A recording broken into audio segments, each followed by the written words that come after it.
Alléluia. Que le nom du Seigneur, notre Sauveur, soit béni encore ce matin. Alléluia. Merci au pasteur Alexandre pour m'avoir cédé la chair ce matin. Merci. Merci à tout un chacun pour vos prières. Que le nom du Seigneur soit encore béni ce matin. Amen. Alléluia. C'est encore un plaisir pour moi d'être là ce matin, mes amis. C'est toujours un privilège de prendre la parole dans cette assemblée où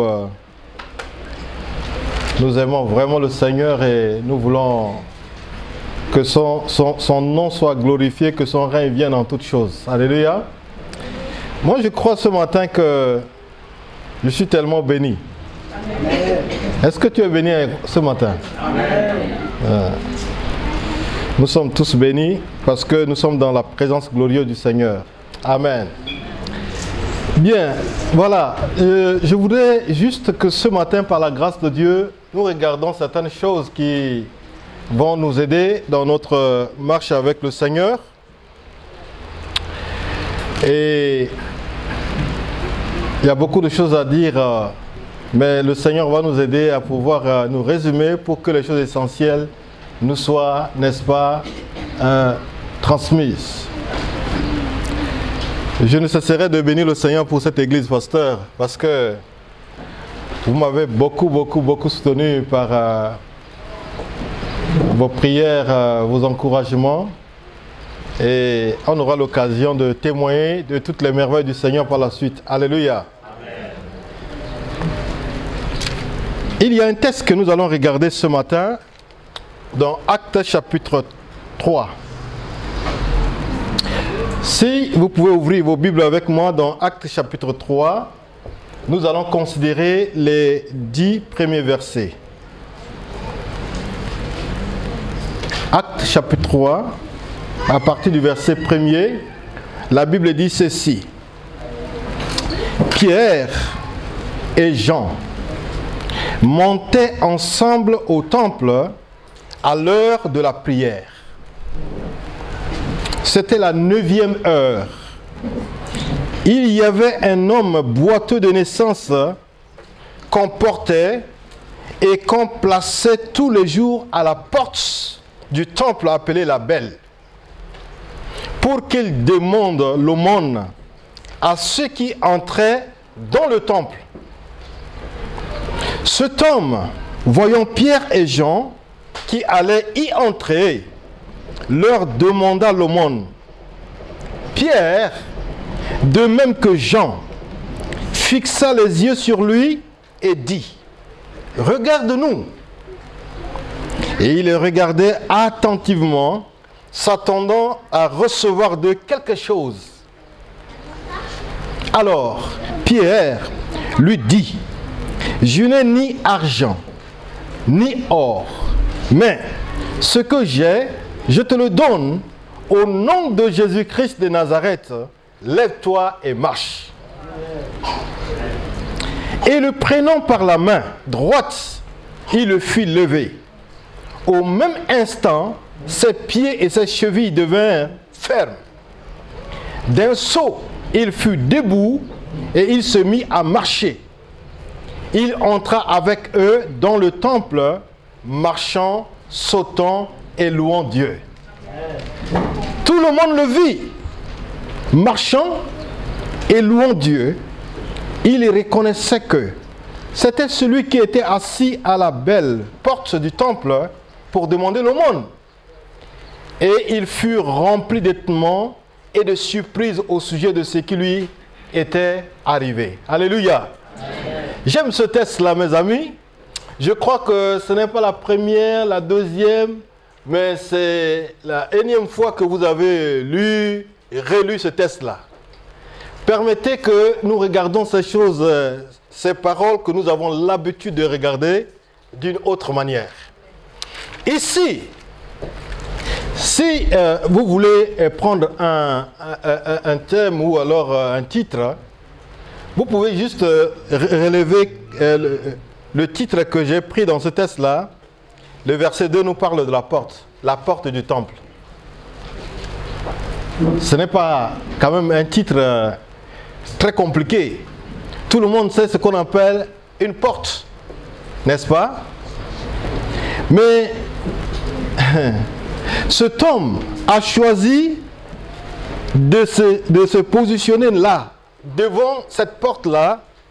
Chaque jour, ça devient son lieu de fonction, son lieu du business, son lieu du travail. Le lieu où, quand il vient là, il trouve de quoi manger pour vivre. Mais c'est un lieu, en restant là, ce n'était pas le projet de Dieu pour lui, au départ, de rester dans ce lieu. Mais c'est les circonstances de la vie, les difficultés ou les défis de la vie l'a amené à se positionner là, devant cette porte. C'est quand même, si nous regardons de près, c'est humiliant, n'est-ce pas? C'est humiliant, mais il n'a pas de choix. Il n'a pas de choix, il est obligé d'être là. Il y en a qui viennent jeter, par exemple, quelques centimes. Ils s'en vont. Et il y en a qui donnent, par exemple, n'est-ce pas, 5 euros, 10 euros. On est dans le contexte des euros, c'est pourquoi j'utilise euros ici. Il y en a qui l'insultent. Tu ne peux pas aller travailler, toi? Tu es là, tu embêtes les gens. Mais c'est pourquoi parfois c'est difficile de voir les gens qui sont réellement dans des problèmes et des gens qui ont fabriqué aussi des problèmes. Vous voyez, il y a cette réalité-là. Mais ici, je crois que pour ce qui nous concerne, nous ne pouvons pas dire ce matin, il faut arrêter d'aider ou donner des gens qui nous demandent, il faut écouter ce que le Saint-Esprit nous met à cœur de faire. C'est important aussi. Parfois, le Seigneur nous met en épreuve, hein, en plaçant quelqu'un devant nous comme ça pour voir comment est-ce que nous allons réagir. Mais comme ça a été toujours la escroquerie, les tricheries, on se dit, on jette l'enfant, n'est-ce pas, avec l'eau du bain, quoi. Et on rate ce qu'on doit rater. Vous voyez, quand je parle de ce sujet, j'avais reçu un frère qui visitait, il vient du Burkina Faso. Il était arrivé chez moi il y a, je ne sais pas, 5 ou 6 ans. Et il allait à l'aéroport, donc je l'ai pris, on avait pris le RER B pour aller à l'aéroport, Charles de Gaulle. Et il y a un monsieur qui était arrivé très tôt le matin, il commençait à demander de l'argent. Et ce frère, en voyant cet homme tendre la main, il a ouvert son porte-monnaie, il a fait sortir 10 euros, il a donné à cet homme.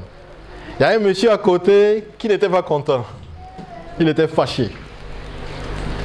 Que c'est des escrocs. Il dit, non mais écoutez, j'ai donné ce que j'ai senti dans mon cœur de le faire. Je ferme cette parenthèse. Vous savez, les choses ne vont pas s'améliorer comme nous voulons, mais nous avons la grâce de marcher avec le Saint-Esprit. Alléluia. Les défis vont se multiplier, mais Dieu continue toujours de pouvoir parler. c'est important d'écouter ce que le Seigneur nous dit de faire, quelles que soient les situations. C'est pas ça ce que j'ai voulu dire ce matin, mais c'est juste une parenthèse. Donc cet homme vit dans la bassesse en restant là pour demander. Pour demander. Pour demander, comme il n'a pas de choix. Mais un jour, le Seigneur s'est souvenu de cet homme. Je crois que le fait de rester à cette porte-là, ça l'a permis aussi de vivre des choses. Il voit toutes sortes de personnes, ceux qui l'insultent, ceux qui l'encouragent, ceux qui le fortifient, ceux qui disent des choses bizarres d'une manière ou d'une autre.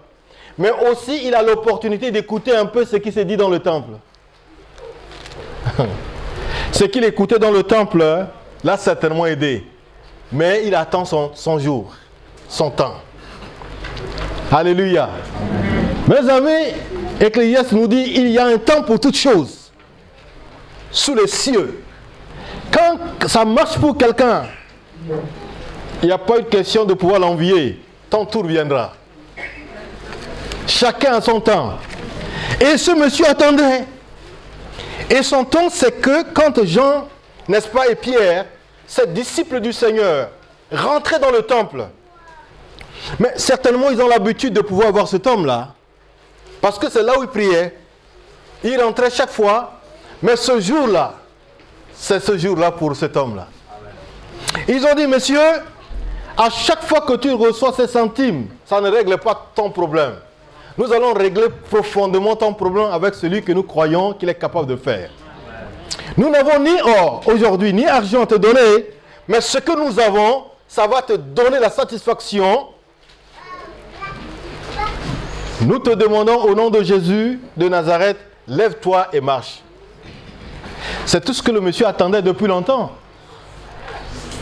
Et quand il a eu à vivre cette expérience, la Bible dit, mes amis, cet homme s'est levé. Il n'a pas commencé à courir derrière pour raconter à la famille et tout. Il est rentré d'abord dans le temple. C'est important. Et dans le temple, la Bible dit que le monsieur, il est content, il commençait à louer Dieu. Il a dansé. Et les gens qui le regardaient disaient, mais c'est pas possible. C'est pas ce monsieur-là. Alors les choses ont changé, mes amis. Les choses ont changé. Le regard a changé. Le regard méprisant, le regard que les gens ont sur cet homme-là a changé. Pourquoi? Parce que Dieu a intervenu dans sa vie. Alléluia! Mes frères et mes sœurs, je ne suis pas venu ce matin pour vous dire d'être tellement content de là où tu es. À moins que tu penses que tu es satisfait. Mais là où je suis là, moi je ne suis pas encore satisfait, personnellement. Il y a des choses que je veux que Dieu fasse au travers de ma vie. Donc, je ne peux pas être satisfait. J'ai besoin de quitter un point pour un autre point. Cet homme a quitté un point pour un autre point. Le point de mépris à un point où les gens le considèrent comme quelqu'un, c'est quand même quelqu'un qu'on peut compter. On peut compter avec lui.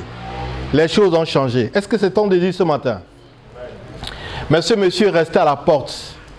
Je vous parle de la porte parce que vous savez, nous sommes ici dans ce pays où j'ai essayé de pouvoir travailler un peu au niveau des portes. J'ai regardé un peu dans cette ville de Paris que nous avons. Paris est entouré des portes. Des portes. Peut-être que vous n'avez pas pris le temps de vous poser la question, pourquoi il y a tellement de portes? Portes d'entrée. Portes d'entrée. Et je me suis amusé même à vérifier, j'ai vu même presque au minimum 38 portes, hein, 38. Je ne peux pas tout vous citer parce qu'on dit porte de Vincennes, porte d'Ivry, porte dorée. Vous n'avez pas vu ça ou c'est moi seul qui ai vu?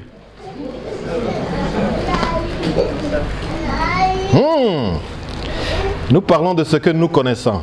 On parle de porte de Bagnolet, porte de ceci, porte de cela, porte. Pourquoi il y a ces milliers de portes? C'est important de nous poser beaucoup de questions. Ça doit être un travail pour mes amis dans notre groupe, quoi. Bon, mais je lance ça pour la réflexion et nous aurons l'occasion un jour de regarder de près cela.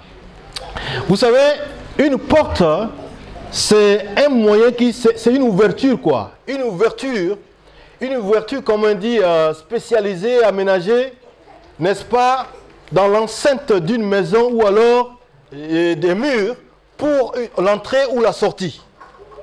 Et quand il y a une porte, on peut contrôler facilement l'entrée ou la sortie. Et quand il y a des portes, c'est pour assurer la sécurité, la protection, n'est-ce pas, de ceux qui habitent. Est-ce que quelqu'un chez lui, dans sa maison, il n'y a pas de porte? Ah non, hein?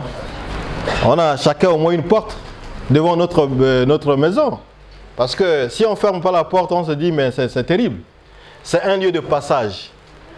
C'est un lieu de passage. Quand il y a la porte, tu rentres, tu peux, n'est-ce pas, rentrer dans les différents endroits et tout ça. Il n'y a rien qui est là pour rien, mes amis. Tout s'explique, quoi.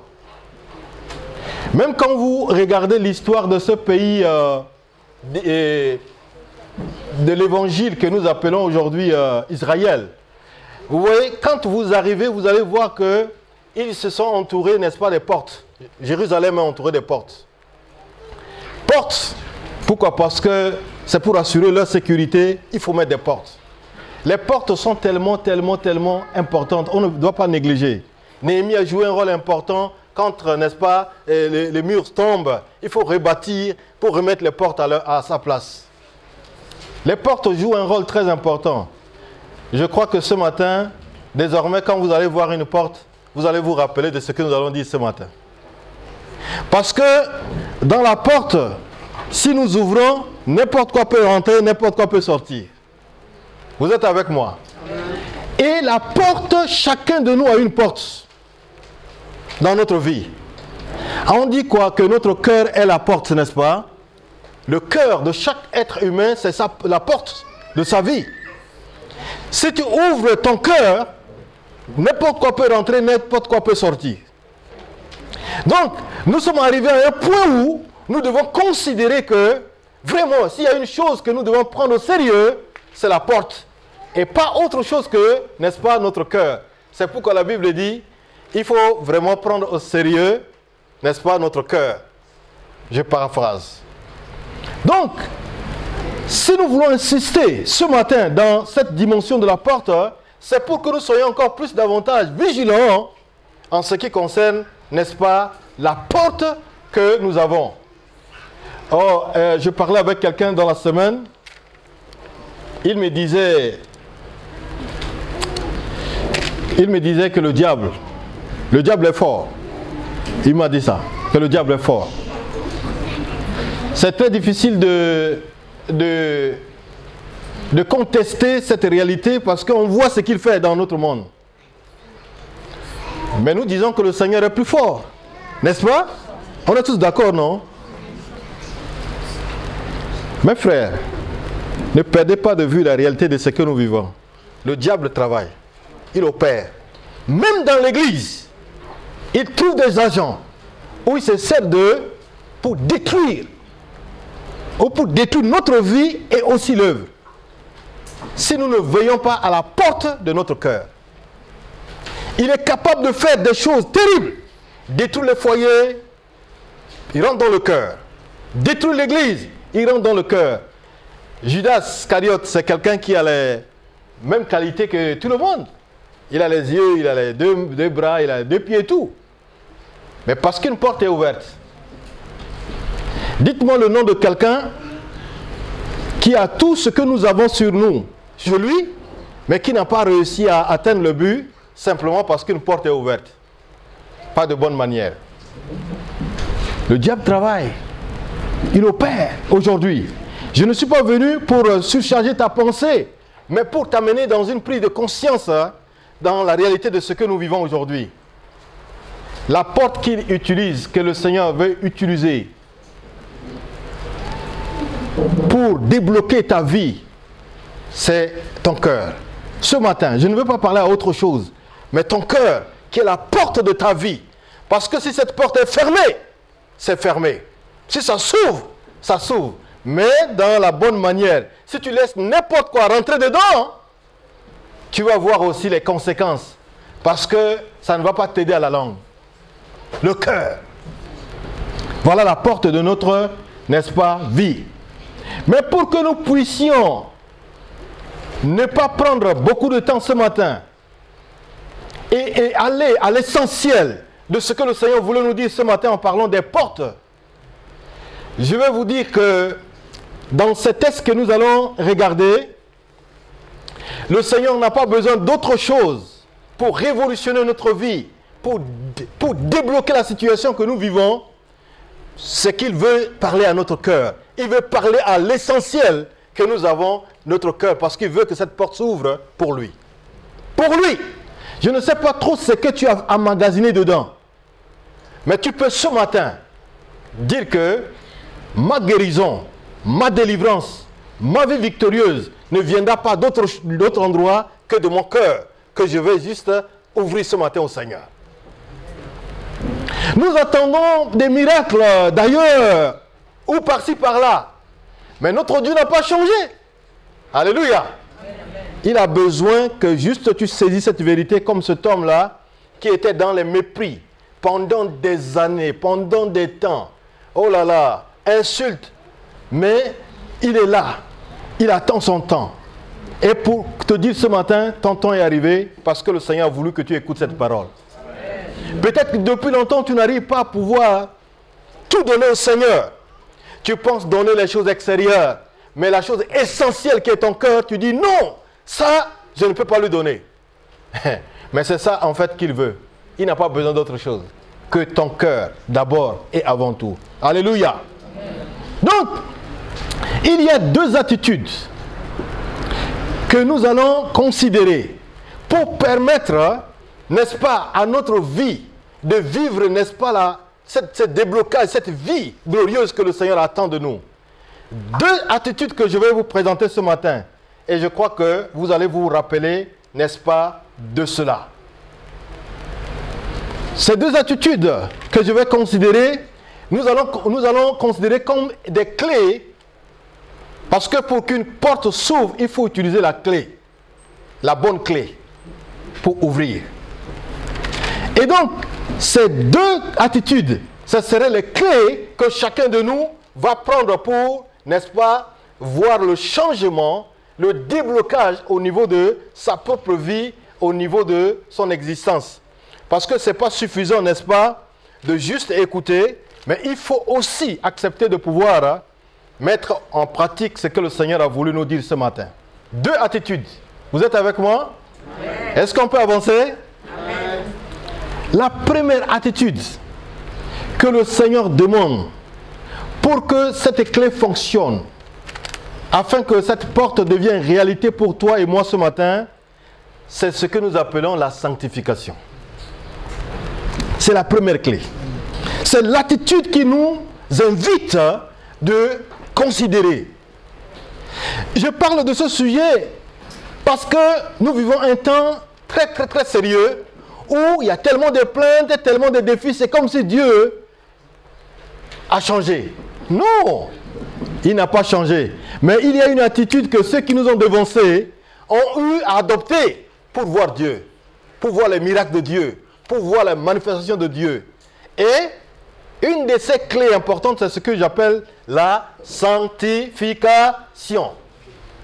Oh, quand on parle de la sanctification, chaque fois, on parle, n'est-ce pas, des processus par lequel une personne se libère du péché, n'est-ce pas, et devient pure. C'est ce que nous considérons souvent, n'est-ce pas? Et ce n'est pas mauvais.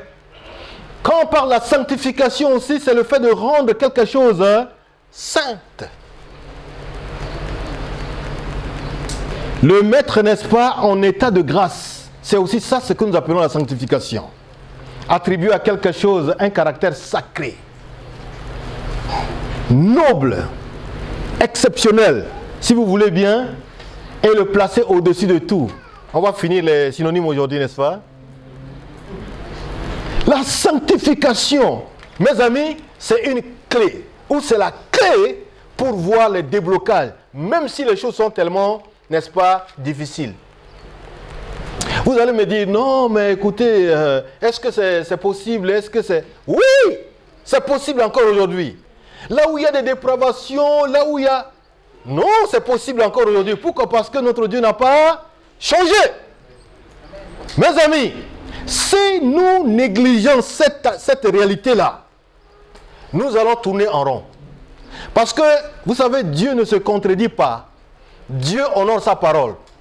Dieu est derrière sa parole pour accomplir, n'est-ce pas, son plan.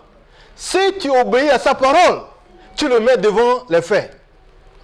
Parce que, quand il dit, on parle de sanctification ici, on ne parle pas du fait d'indexer qui que ce soit. Mais celui qui veut aller loin avec le Seigneur, c'est important qu'il considère un peu le début de sa marche. Dans 1 Thessaloniciens chapitre 4, verset 3 et le verset 7, je vais lire ces textes-là parce que ça va nous aider énormément dans ce que je suis en train de dire ce matin. 1 Thessaloniciens chapitre 4, verset 3 et le verset 7. Vous pouvez lire entièrement chez vous à la maison si vous voulez.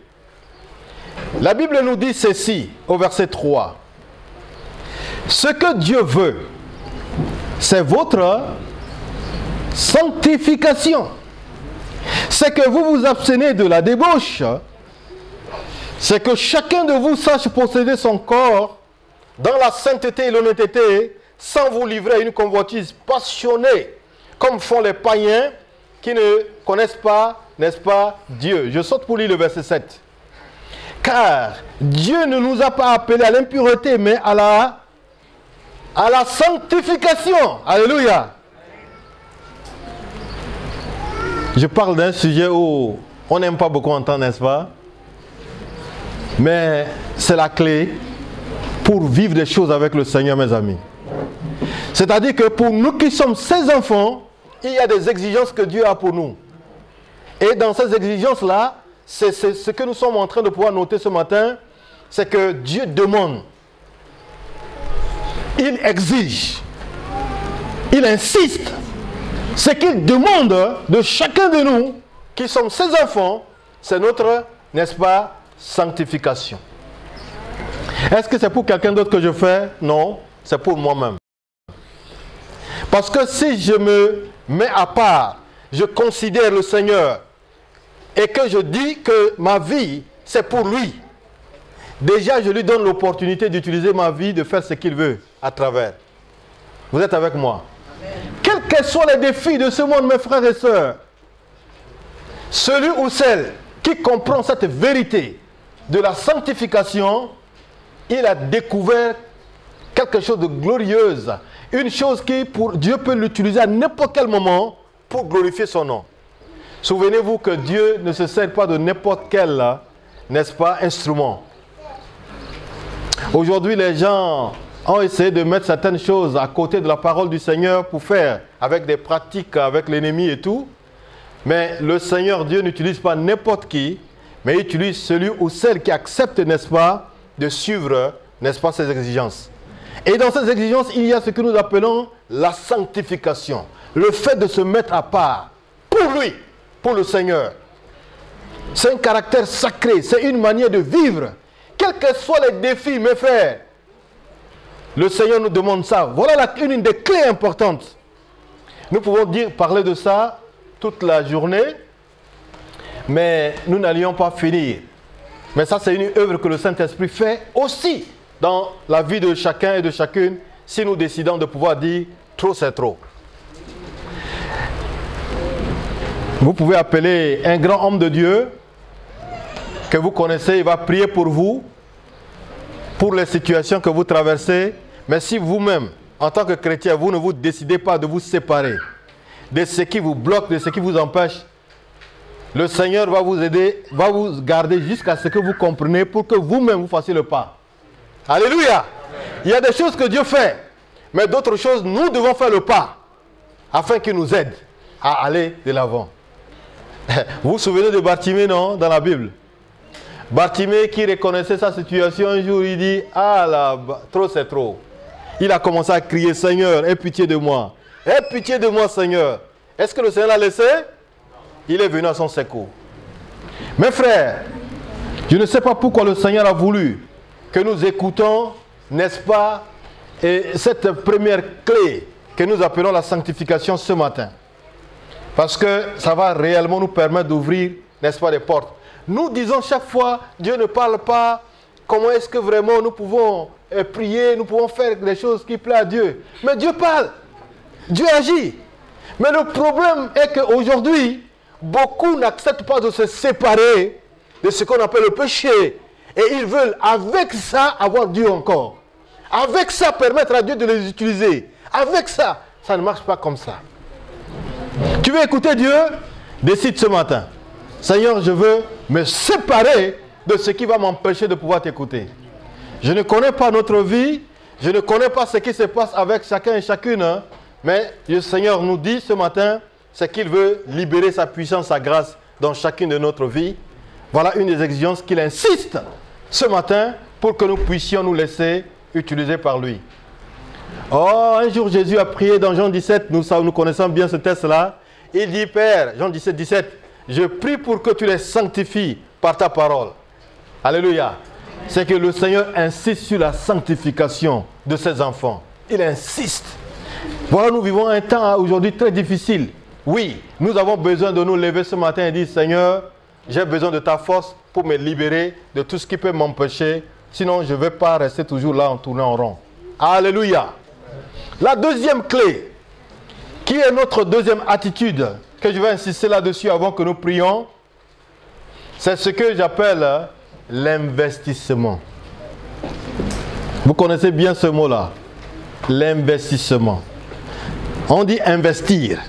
Ça, c'est une des clés aussi pour voir les portes s'ouvrir, les portes de nos vies, les portes que le Seigneur a voulu accomplir et des déblocages. Ce qu'on appelle investissement. Oh là là, ça c'est un gros mot.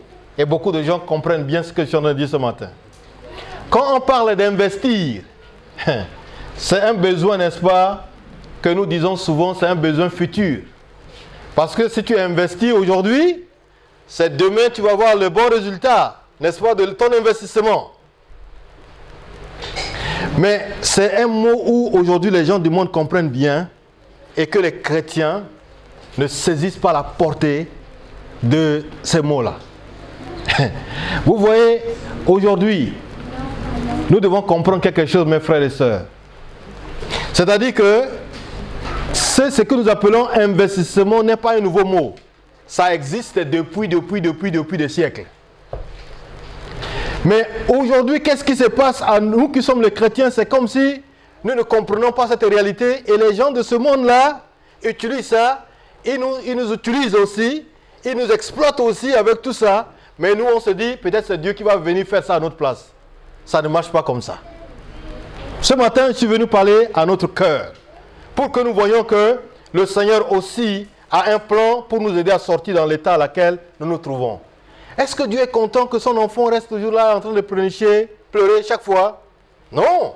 Mais il lui donne une clé pour lui permettre de sortir dans cet état où il se trouve dedans.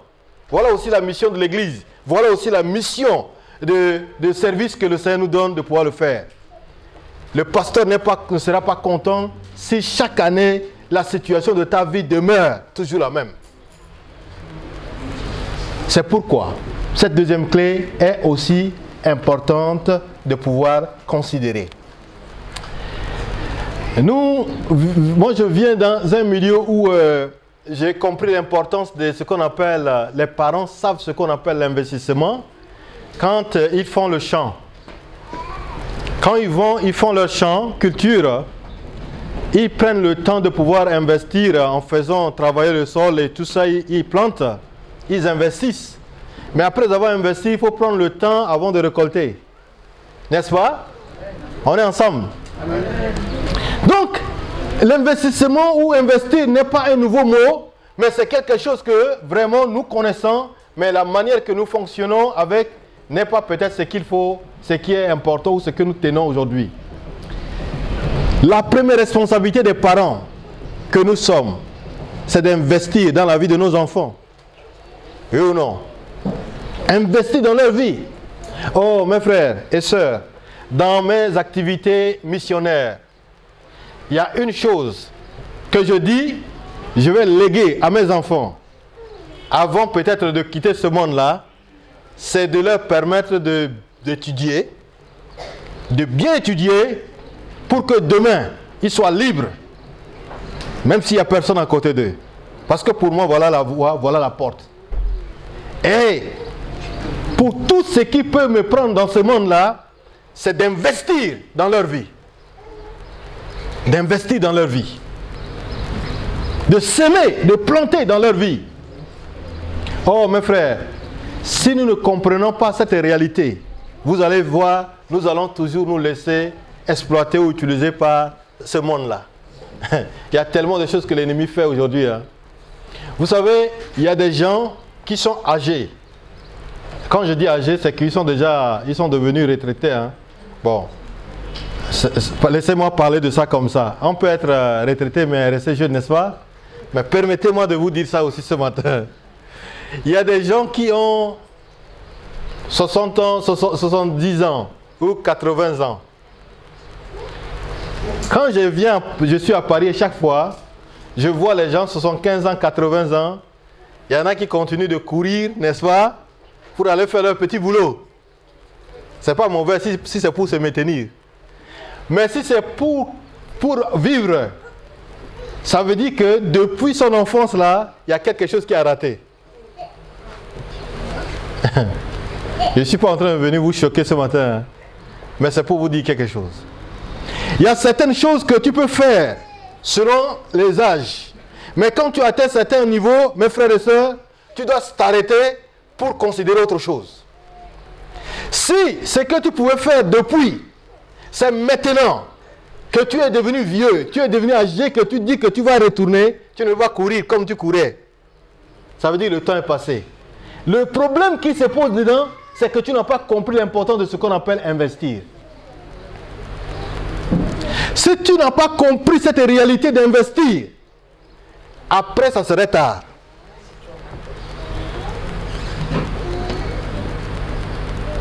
Il y a des gens qui n'ont pas appris à prier quand ils sont devenus chrétiens, mais maintenant qu'ils ont fait 40 ans dans la foi, on dit de venir prier 2 heures de temps, 3 heures de temps, ils prennent ça comme du corvée. Hein. Oh là là, on veut me tuer ça. On me dit de prier 2 heures de temps, mais ce n'est pas possible. L'investissement. Je ne sais pas comment je peux vous parler ce matin, mais Jésus a eu l'occasion de parler à ses disciples de cette réalité-là que je suis en train de considérer ce matin. Donc, Luc chapitre 12, il y a un homme qui n'a pas compris l'importance de ce qu'on appelle investir. Luc chapitre 12, je vais juste lire à partir du verset 13. Suivez avec moi mes frères, nous sommes en train d'aller quelque part. Luc chapitre 12 à partir du verset 13. Quelqu'un dit à Jésus, du milieu de la foule, « Maître, dis à mon frère de partager avec moi notre héritage. » Jésus lui répondit, « Ô homme qui m'a établi pour être votre juge, ou pour faire vos partages. » Puis il leur dit, « Gardez-vous avec soin de toute avarice, car la vie d'un homme ne dépend pas de ses biens, serait-il dans l'abondance ?» Et il dit cette parabole. Jésus a donné cette parabole pour permettre à ses disciples de comprendre. Les terres d'un homme riche avaient beaucoup rapporté. Et il raisonnait en lui-même disant, « Que ferai-je? Car je n'ai pas de place pour entrer ma récolte. Voici, dit-il, ce que je ferai. J'abattrai mes greniers, j'en bâtirai de plus grands, j'y amasserai toute ma récolte et tous mes biens, et je dirai à mon âme, mon âme, tu as beaucoup de biens en réserve pour plusieurs années, repose-toi, mange, bois et réjouis-toi. Mais Dieu lui dit, insensé, insensé, insensé. Cette nuit même, ton âme te sera, n'est-ce pas, redemandée, et ce que tu as préparé, pour qui sera-ce? Il en est ainsi de celui qui amasse des trésors pour lui-même et qui n'est pas riche pour Dieu. Amen. Alléluia. Amen. Mes amis, je ne serai pas très long ce matin, mais si vous arrivez à me saisir l'explication de cette parabole que Jésus a donnée ici, c'est pour aider. Il n'est pas contre le fait de pouvoir investir. Mais nous devons investir avec sagesse, avec intelligence dans ce monde. Sinon, nous allons passer à côté de cette réalité que le Seigneur a voulu bien nous dire ce matin. Cet homme-là n'a pas compris l'importance de ce qu'on appelle l'investissement. Tout ce qu'il fait, c'est de mettre dans le grenier et garder pour lui-même. Il n'a jamais pensé que ce qu'il est en train de pouvoir faire, d'abord, c'est pour, n'est-ce pas, il devait être une sorte de bénédiction pour d'autres. Mais tout est pour moi. Tout est gardé pour moi. Tout est gardé pour moi. Voilà une des choses de ne pas faire. C'est pourquoi beaucoup d'hommes de Dieu, beaucoup de gens ne veulent pas parler plus de cet aspect pour que les gens ne mettent pas trop des réserves pour eux-mêmes. Mais aussi, c'est important vu le temps que nous vivons. Quand on parle d'investissement, on parle d'épargne aussi. Ce n'est pas une mauvaise chose, mais il faut savoir que ce que nous faisons, nous devons faire avec intelligence pour être riche pour Dieu. On doit être riche pour lui. Riche pour lui. Et ça, c'est cette nuance-là que je veux bien que ce matin, nous arrivions à saisir pour nous permettre de pouvoir être libres demain. Nous ne savons pas. Ce monde peut terminer après 1 heure, après 5 heures, après un mois, après 2 ans, après 3 ans. Mais nous devons vivre dans ce monde avec l'intelligence du Seigneur. Et donc cette clé qu'il est en train de nous révéler ce matin, beaucoup de gens qui sont dans ce qu'on appelle les entreprises ou les entrepreneurs comprennent. Et ils nous utilisent. Et nous ne comprenons pas comment faire pour pouvoir jouer notre partition et préparer notre, n'est-ce pas, retour ou notre vieillesse, notre vieux temps. Et quand on dit on investit, ça veut dire que c'est une manière de mettre quelque chose en possession. C'est une manière de revêtir, n'est-ce pas, d'un pouvoir. C'est une manière de dire, nous avons un droit, nous avons une fonction. On investit. Ça dit qu'on donne le pouvoir, on donne l'autorité, on donne, n'est-ce pas, la possibilité à quelqu'un de faire quelque chose. L'investissement, toujours, ça fait couler des larmes. Une maman était en train de dire, j'ai 2 garçons, une fille, mais mes 2 garçons, le second garçon, franchement, il me casse la tête. J'ai envie même de pouvoir lui faire cadeau, quoi. Faire cadeau à quelqu'un de mon second garçon. Parce qu'il ne m'écoute pas. J'ai dit, madame, du courage. Peut-être que c'est celui-là demain qui va te tenir debout. Dans ton vieux temps. Du courage. Sois patient envers lui. Continue d'investir. Oh, mais c'est trop, il ne m'écoute pas. Il est trop récalcitrant, celui-là.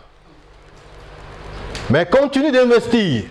Le jour où il va comprendre, peut-être que celui qui faisait le jeu va t'abandonner, mais celui-là, c'est lui qui va avoir le regard sur toi.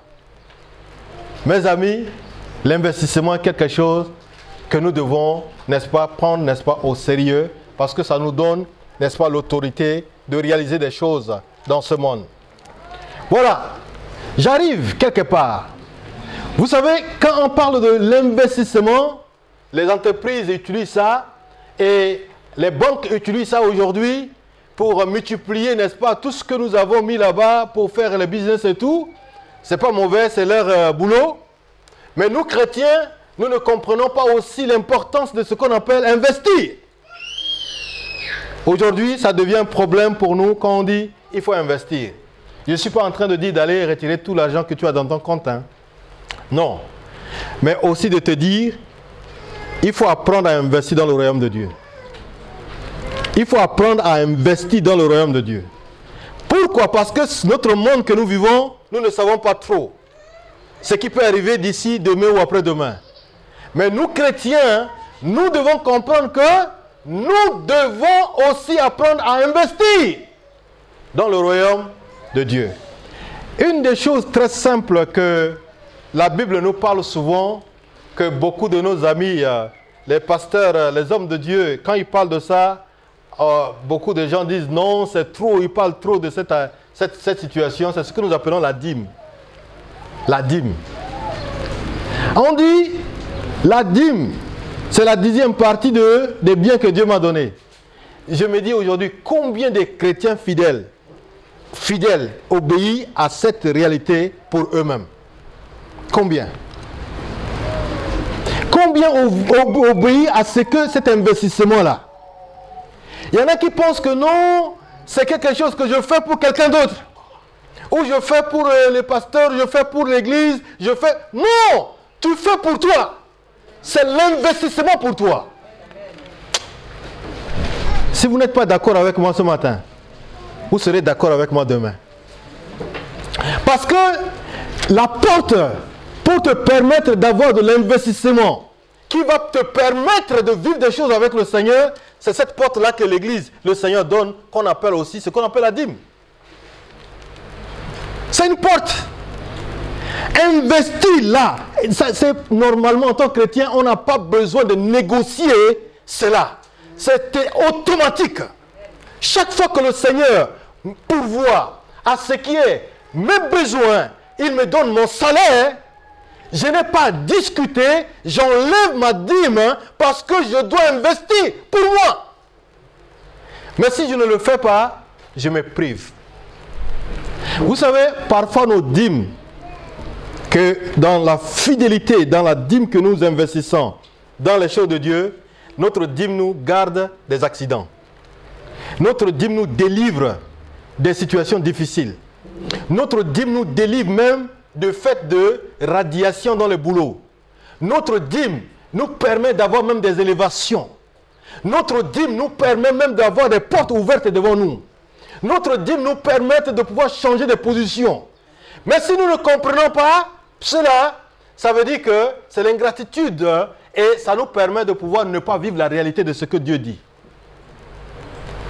Ça, c'est le minimum de tout ce que nous qui voulons voir le Seigneur agir, avoir les portes ouvertes devant nous, nous le faisons. Vous savez, même les gens qui ne connaissent pas le Seigneur comprennent cette réalité de ce que je suis en train de dire. Je crois que je travaillais, quand je travaillais au Sénégal comme missionnaire, à 32 km de Dakar, il y a un monsieur qui n'est pas un chrétien, c'est un juif. Un juif, il n'est pas messianique, il n'est pas de Christ. Il ne croit pas au Seigneur Jésus. Mais depuis son enfance, on lui a appris que tout ce que tu reçois dans ta vie là, la 10e partie n'est pas pour toi. C'est pour Dieu. Et le monsieur applique ça du début jusqu'à la fin. Et quels sont les gens que le gars là embauche chez lui? Des chrétiens. Beaucoup de gens qui viennent travailler chez lui. Il est le patron de patrons. Maintenant, chaque année, qu'est-ce que le monsieur fait? Il fait sortir les dîmes de quelque chose comme 100 millions, 150 millions pour pouvoir donner. C'est sa dîme, il le fait avec réalité, avec sérieux. Je dirigeais une petite église dans la ville de Rufisque, au Sénégal. Mais quand j'ai appris que c'est comme ça le monsieur fait chaque année, j'ai pris un moment de nuit de prière. J'ai dit, Seigneur, touche cet homme-là. Au moins, il me rend visite quand même. Il me rend visite. Parce que s'il rend visite là, vraiment, quand il va partir, on va rire quoi. On sera content après lui.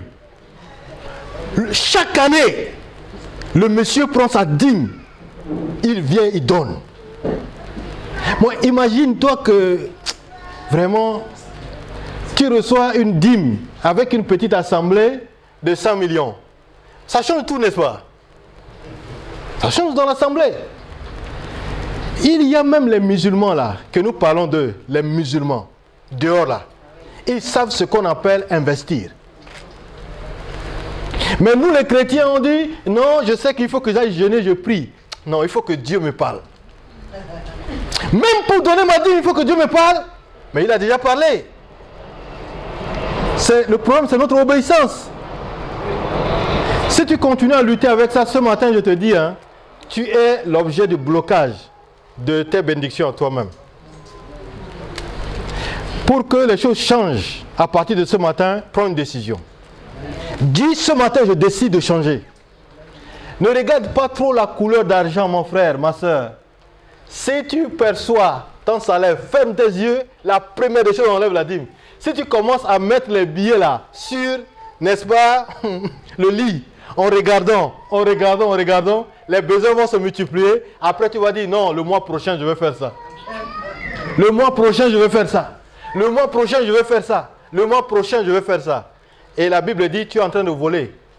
Non seulement tu voles Dieu, mais tu te prives des bénédictions de Dieu. L'église, il y a tout dans l'église.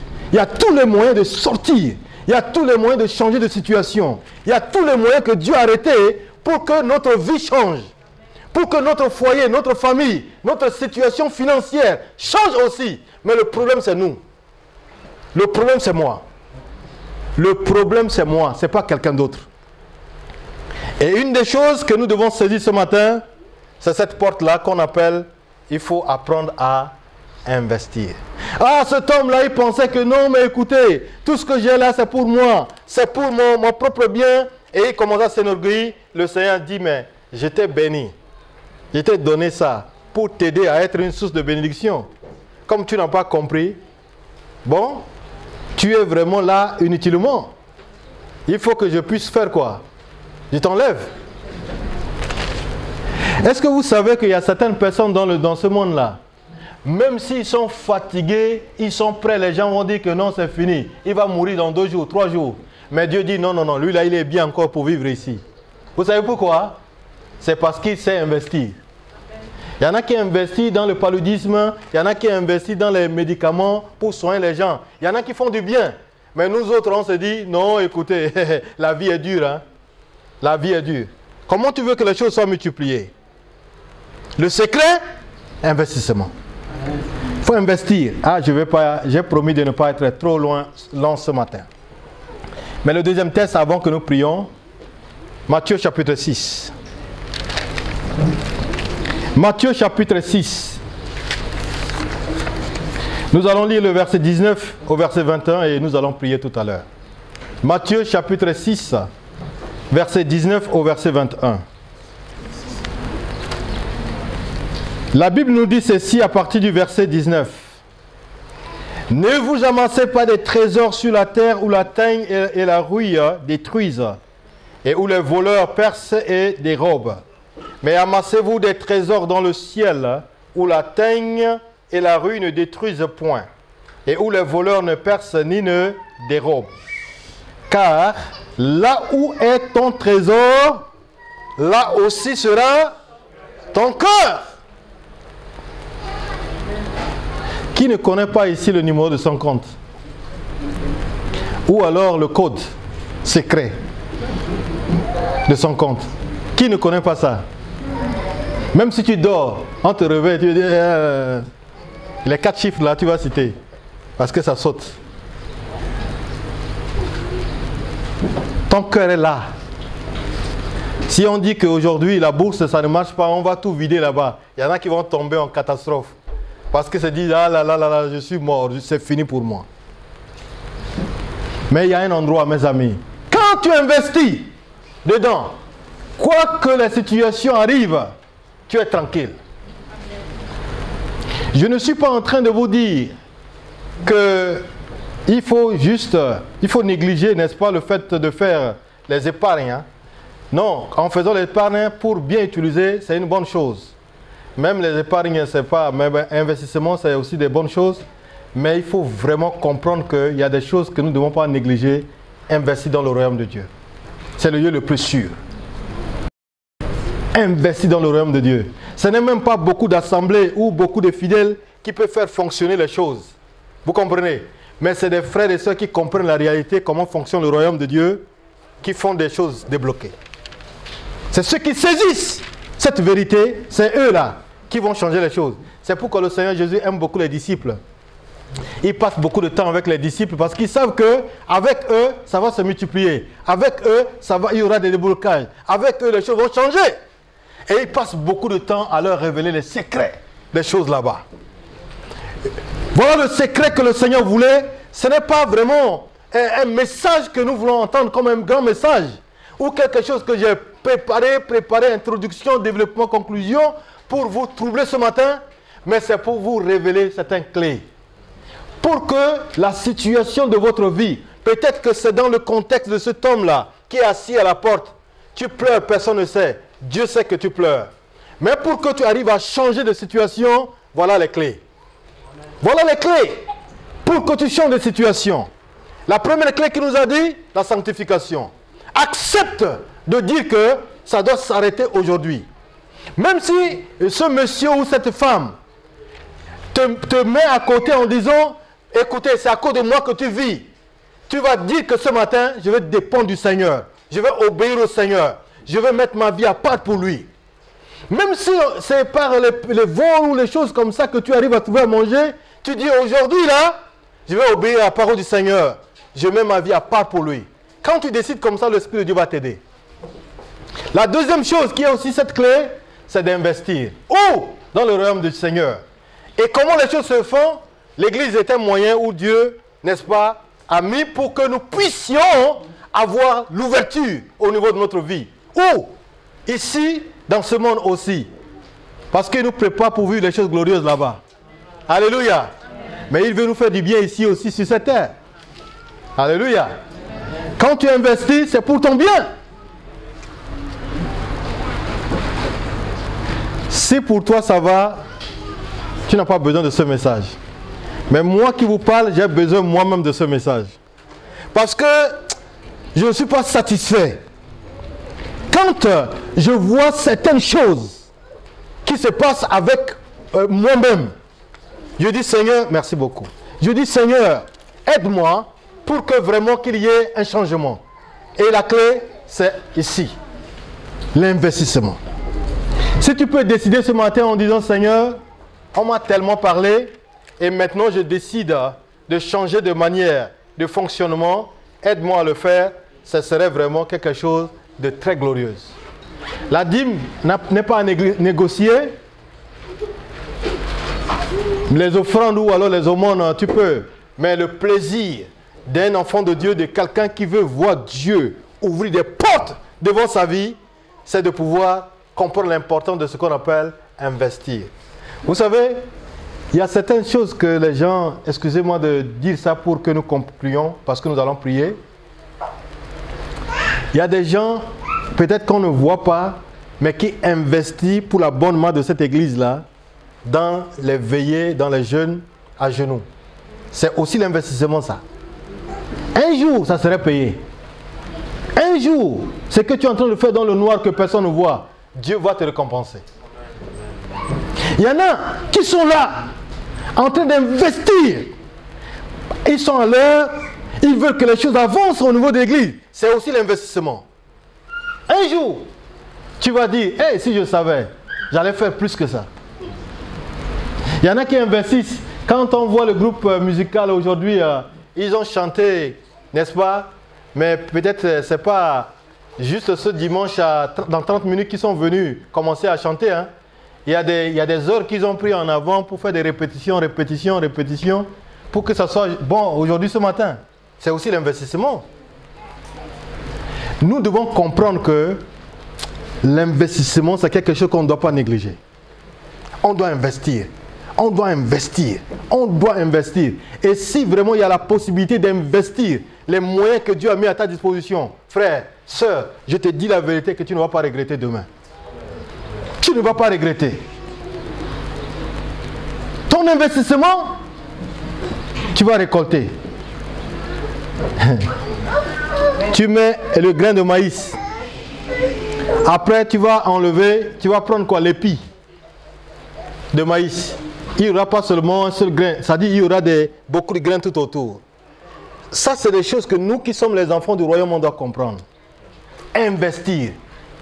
Et dans l'investissement, ce que nous ne négocions pas, c'est ce qu'on appelle la dîme. Tu peux discuter avec tes offrandes, avec tes dons. Ça, c'est ton affaire. Mais la dîme n'est pas à négocier. Et moi, j'allais même dire ce matin, si le pasteur Alexandre me permet de dire ça dans l'assemblée, parce que vous êtes tous mes frères, hein? Vous êtes tous mes sœurs, n'est-ce pas? Voilà. Ça dit, quand tu travailles là, tous ceux qui travaillent ici, je sais que presque tout le monde travaille, n'est-ce pas? Ceux qui ne travaillent pas, que Dieu leur donne du travail, au nom de Jésus. Amen. Ah, vous ne dites pas Amen. Amen. Peut-être les enfants qui ne travaillent pas encore. Mais tous ceux qui travaillent, écoutez, la dîme est quelque chose à ne pas discuter avec. À partir d'aujourd'hui, dis-toi que ça c'est une affaire entre moi et mon Dieu. Je dois le faire correctement pour voir quoi? Le changement au niveau de ma vie. Parce que je veux être béni. Nous avons beaucoup de demandes à l'endroit de Dieu. Mais comment est-ce que Dieu va faire? Il a besoin de peu de choses que nous avons pour pouvoir faire des miracles. Abraham, Dieu l'a dit, donne-moi ton fils, mon unique. Il a obéi. Il veut donner. Le Seigneur dit, ah, je vois que tu m'aimes. Parce que tu veux faire ça, je vais te faire plus que ça. Dieu l'a donné. Dieu l'a béni. Si nous n'avons besoin de rien, déchirez ce que je vous ai dit ce matin et jetez. Mais si vous avez besoin de vivre dans ce monde et faire des choses pour le Seigneur, mettre en pratique cette réalité-là et vous allez voir.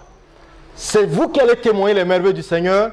Vous allez être content. Le pasteur, les responsables, tout le monde sera dans la joie parce que le Seigneur a manifesté des choses glorieuses à travers nos vies et que la joie serait pour tout le monde.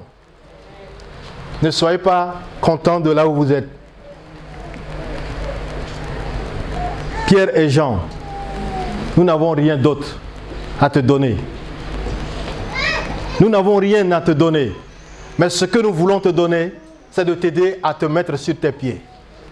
C'est que ton handicap soit complètement séparé de toi. Que ton blocage soit séparé de toi. Que ton obstacle soit ôté au niveau de ta vie. Parce que Dieu nous a créés pour réaliser des choses à la gloire de son nom. Qu'est-ce qu'il ne nous a pas donné? Tout. Tout. Voilà une de ces deux clés qu'il nous donne pour nous permettre de le voir. On va le voir quand on va sortir ici. On va le voir chez nous à la maison. On va le voir dans notre travail. On va le voir dans la vie quotidienne. Parce que Dieu ne ment pas. Dieu honore sa parole. Voilà cette porte qu'il veut que nous entrons dedans. Et nous allons l'expérimenter. Je veux...